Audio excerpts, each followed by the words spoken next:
band member, what would you guess David Wilson's thoughts are about all this controversy surrounding his band? Well, from being in the band, one of the things that Mr. Wilson always said to us was that his only goal was to bring positive recognition to the band. And I think even though the band isn't exactly part of this controversy as far as they're not a key player, they're just kind of an element of it, I can't speak for him, but if I were him, I think he is worried about this hindering whether people look at the band positively, because a lot of people, especially people on the outside, don't understand that this comes from the administration, or this comes from the ASB. This is not Mr. Wilson saying, hey, band, stop playing this piece. However, there's a huge chance that that's the way it's going to look, like he's, in cahoots with the Chancellor or something like that. Ultimately, From Dixie With Love is the most recognizable piece that the Ole Miss band plays, and as a former band member, it was the first piece I ever played when I came to Ole Miss many years ago, and it means a lot. It's a tradition, and it really is the only tradition in this whole debacle, and, I think Mr. Wilson, or just the band in general, I don't think they want to be in the middle of this. I don't think they want to be a part of this game, but at the same time, they're stakeholders, and if that piece is removed, I think, it'll be hard on them. I really do. Now, as the editor-in-chief of the Daily Mississippian, many of the readers have noticed a strong nature towards the opinion columns towards this subject. Quoting Peter Frost, he was a visiting professor, quoting the heritage of racial hatred and violence within the state and also the university. Have you seen this spirited debate within your paper? Oh, yeah. Especially when something like this comes up, whether it's the Confederate flag, whether it's Dixie, whether it's Colonel Reb, people have their opinions. And the homegrown Mississippians that have been here who have never had a racial thought enter their mind in terms of racial hatred or anything like that, they cling to the tradition side of it. And they say this is a Southern piece, whether it's From Dixie With Love, or it's a flag, or it's a mascot. This is Southern. This is uniquely Ole Miss.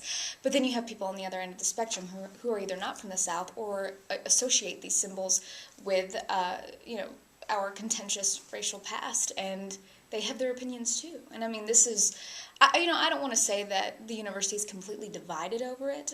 I don't think it's that strong. I do think you have your people on both ends of the spectrum that are sharing their opinions, but I think ultimately most people are in the gray area. How challenging is it for your staff to get both sides of the argument across?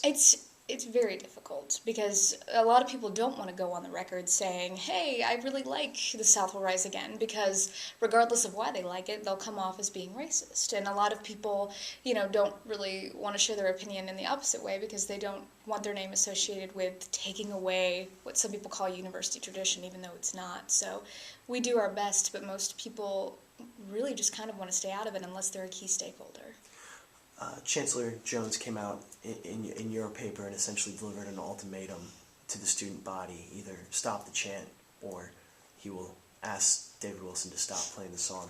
What are your thoughts on this ultimatum, and how do you expect the student body to react on this? I know the student body is upset by it. A lot of people are, I guess I should say, because this is risking us losing an actual tradition of this university, something that is treasured and loved, because of something that started a few years ago.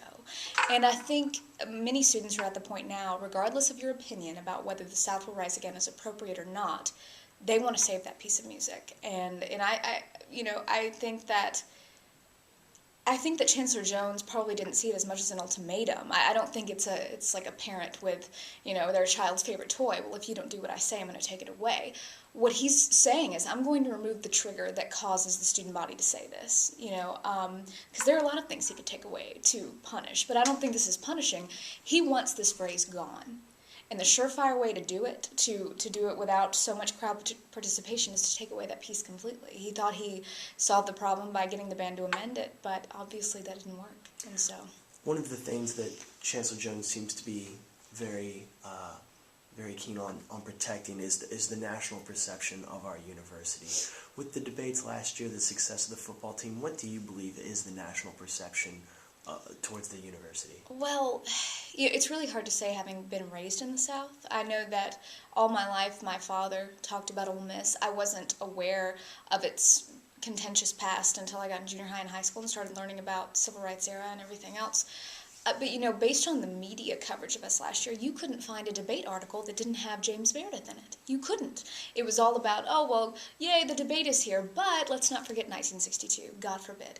And I understand, they had to tell the whole story. And there were a lot of people who didn't know Ole Miss, really know Ole Miss until the debate last year.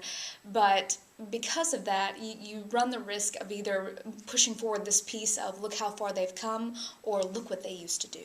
And so, you know, it's really hard. I think I know a lot of people who aren't from the South, you know, who come down here, they do consider it a culture shock. It's like, you play Dixie, and you know, you with your pickup trucks and your Confederate flags, what is this place? And so I know, just based on the few people I've seen that do go through that culture shock, there probably is a perception of us being backwards. I mean, just being in the South alone, James Meredith could never have happened, and we'd be considered the redneck college, you know. But, you know, I think, especially with this story coming to the national limelight, I mean, people are still seeing that, yes, we've come a long way, and hosting the debate and having the Cotton Bowl and everything that has brought us positive recognition is great, but, you know, this whole racial piece is not going to be forgotten anytime soon. One final question. Has there been any pressure from the administration or the student body from any view of this opinion to report it a certain way via your paper? I mean, you've got those people that talk to you and say, you know, we really want you to support the ASB, or we really want you to support Chancellor Jones, and that's all well and good.